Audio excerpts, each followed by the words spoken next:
Hey everyone out there in YouTube land, Dan here from Geekcast Radio, doing another installment of my comics that you need to read, and just pulling out the one that I'll be talking about today.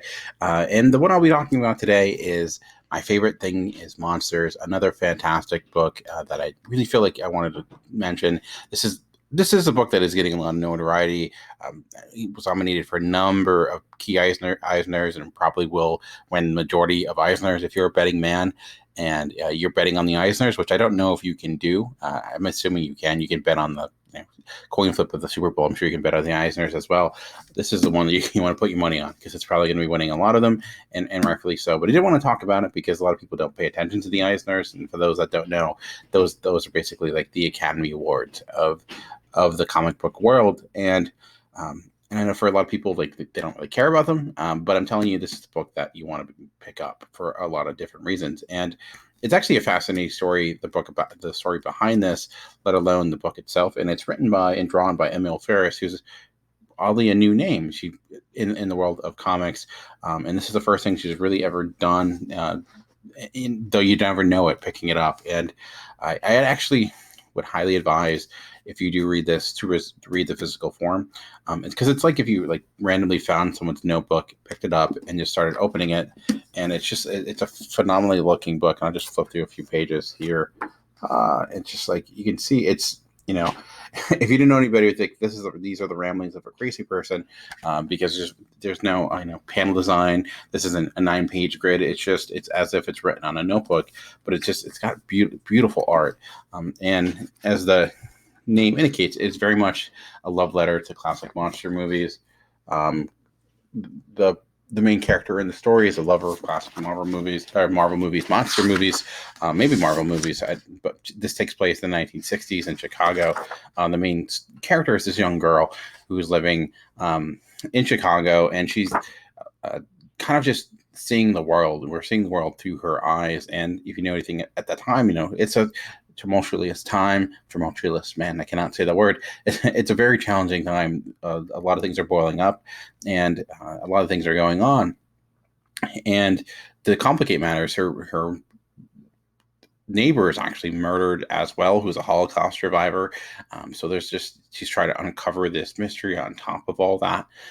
So it's a mystery story. It's a life lesson. It's a love letter to classic movies. Like, this is a great example. I mean, it's fantastic to look at. And I find myself just looking through this, peering through it, just looking at the art, just because of just how just unique and beautiful it is. It's a phenomenal piece of work. It's one of the most inventive things I've ever looked at. And this had a lot of hype going into it when I first read it, and that could be dangerous. And this could be dangerous saying it's a must read, because maybe there may be some people that this is not for.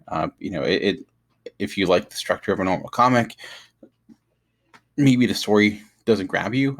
But the main character, she sees herself as a monster, and this is actually her on the left-hand side. That's the way she sees herself, and that's how she's depicted throughout the comic, though everyone acts and treats her like a normal human being. But I think that, it's certainly a psychological implication of what she sees herself as. Within the world that she's now living, she's got a weird family that she gets into, that they're all unique characters in themselves, and it's just packed with unique characters, and that's really the word I would really use to describe it, is character. This book has so much of it, from the way it's designed to the actual people within it. So if you're looking for a book that like breaks the mold, even if this is actually a great book to read if you've never read a comic before, and you had just certain implications of what you think comics are. This breaks those. It's just like, no, this is not like this is not superhero story. This is not a book that lives up to the preconceived notions of what a comic book should be. It's just like it's just like its own thing.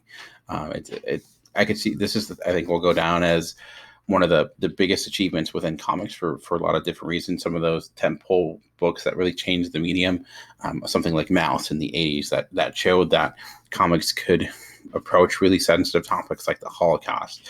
Something like March recently, for example, the March trilogy by John Lewis, that added a huge amount of legitimacy to the medium, because now you have an actual congressman and civil rights leader writing a comic book or participating in the writing of a comic book. And this, it's just a fantastic story that does touch upon some social cultural issues, but it's just a work of art in that sense, and coming from a creator that is not an established name by any means.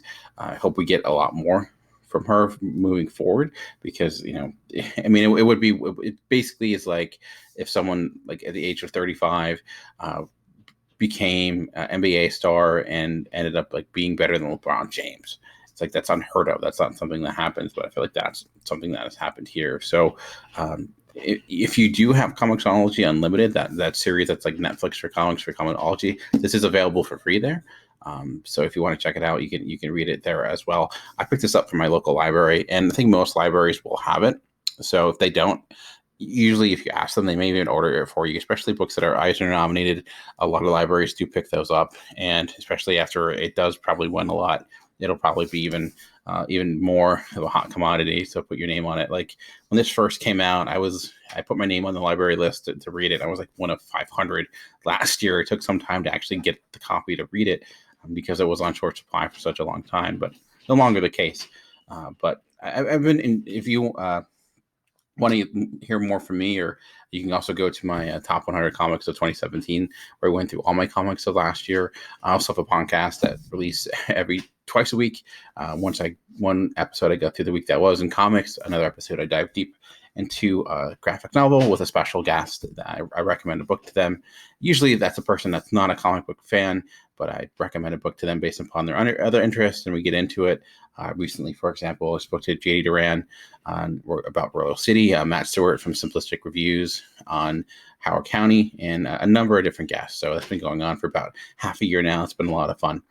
But also, if you read this and you enjoyed it, let me know. If you read it and didn't enjoy it, I think that'd be great. Sound out in the comments below, because I'd be curious to see who didn't enjoy it and why not. Because comics are not for not every comic is meant for everyone. So, and I think some people may read this and be like, I don't get it. It's weird and it's strange, and it is. But as someone who likes weird and strange, it's right up my alley. But thanks for listening. Remember that comics are for everyone. The key is finding the right one. And now, until next time, I'll see you later.